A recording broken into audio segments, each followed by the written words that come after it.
नमस्कार, SM star Marathi news मध्ये आपले स्वागत आहे। मी स्नेहल। चला तर मग पाहूयात आजच्या काही ठळक घडामोडी। कवठेमंकाळ महसूल विभागाचा अजब प्रताप। उपजिल्हाधिकारी तथा सक्षम प्राधिकारी यांच्या आदेशाला केराची टोपली दाखवत बेकायदेशीररित्या फेरफार मंजूर। अप्पर जिल्हाधिकारी यांच्या निर्णयावर माननीय आयुक्त पुणे यांच्याकडे अपील न करता तहसीलदार व मंडल अधिकारी यांना रिव्हिजनल शिवाय निर्णय घेण्याचा अधिकार कोणी दिला? महाराष्ट्र जमीन महसूल अधिनियम 1966 मधील तरतुदीनुसार एखाद्या प्रकरणात वरिष्ठ महसूल न्यायालयाच्या आदेशाविरुद्ध कनिष्ठ अधिकाऱ्यांनी निर्णय घेणे प्रशासकीय शिस्तीचा भंग नव्हे का? कवठेमंकाळ महसूल प्रशासनाच्या बेजबाबदार व बेशिस्त वागण्यामुळे महसूल प्रशासन विभागात खळबळ उडाली आहे। कवठेमंकाळ तालुक्यातील देशिंग मंडल अधिकारी यांच्या कार्यक्षेत्रातील ही खळबळजनक घटना आहे।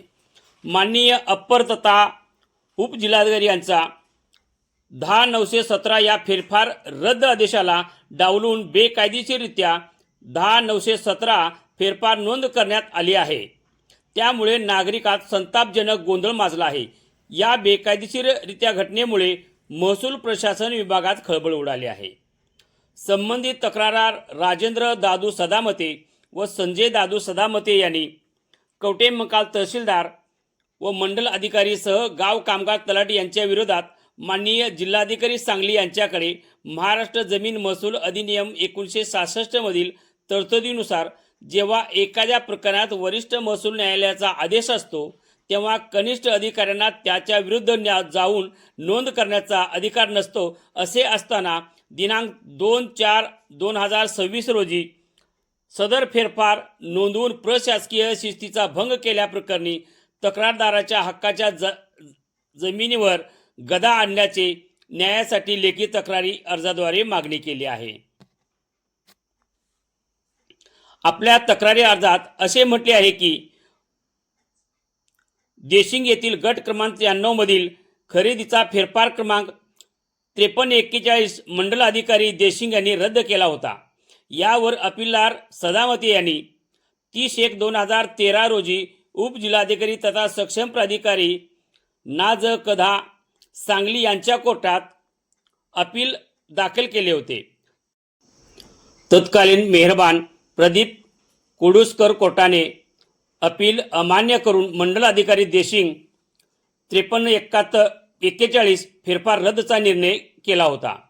तरीही अपीलार्थी सदामते यांनी श्री विजय कुमार पवार अप्पर जिल्हाधिकारी सांगली यांच्या न्यायालयात अपील दाखल केले।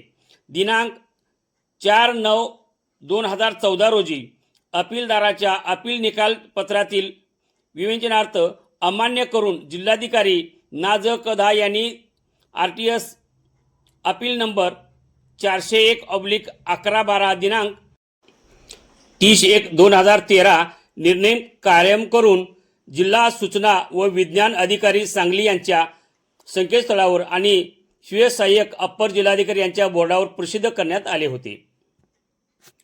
अपीलार्थी उमाजी नारायण सदामते यांच्या हक्कानुसार अप्पर जिल्हाधिकारी यांच्या निर्णयावर माननीय आयुक्त पुणे यांच्याकडे अपील दाखल करणे गरजेचे होते, परंतु अपीलार्थी उमाजी नारायण सदामते यांनी अप्पर जिल्हाधिकारी यांच्या निर्णयाविरुद्ध कोणत्याही अपील किंवा रिव्हिजन दाखल केले नाही।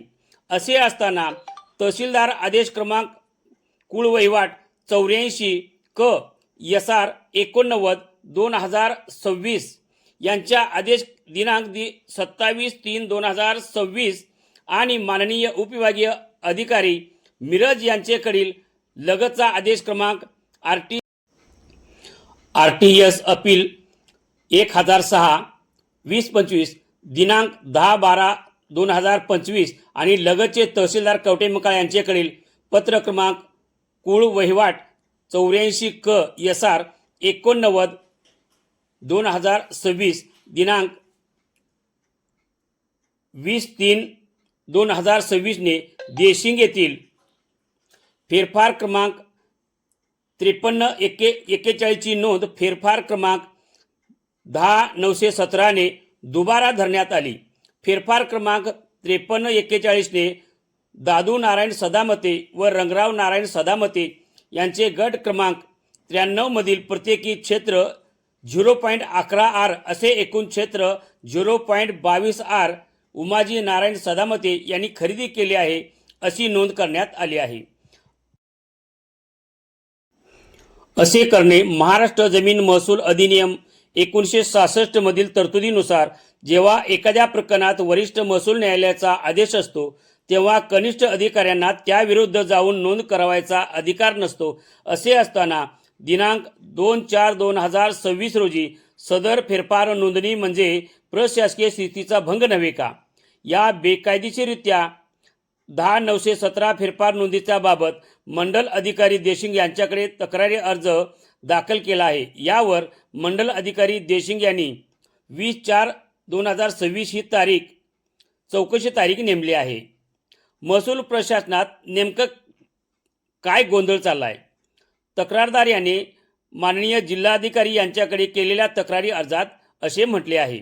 यावर जिल्हाधिकारी काय कारवाई करणार याकडे सुजाण नागरिकांचे लक्ष लागून राहिले आहे. ताज्या घडामोडींसोबत अपडेट राहण्यासाठी SM स्टार मराठी न्यूज चॅनलला सबस्क्राईब करा. बेल आयकॉन दाबायला विसरू नका म्हणजे आमचे अपडेट तुमच्यापर्यंत पोहोचत राहतील.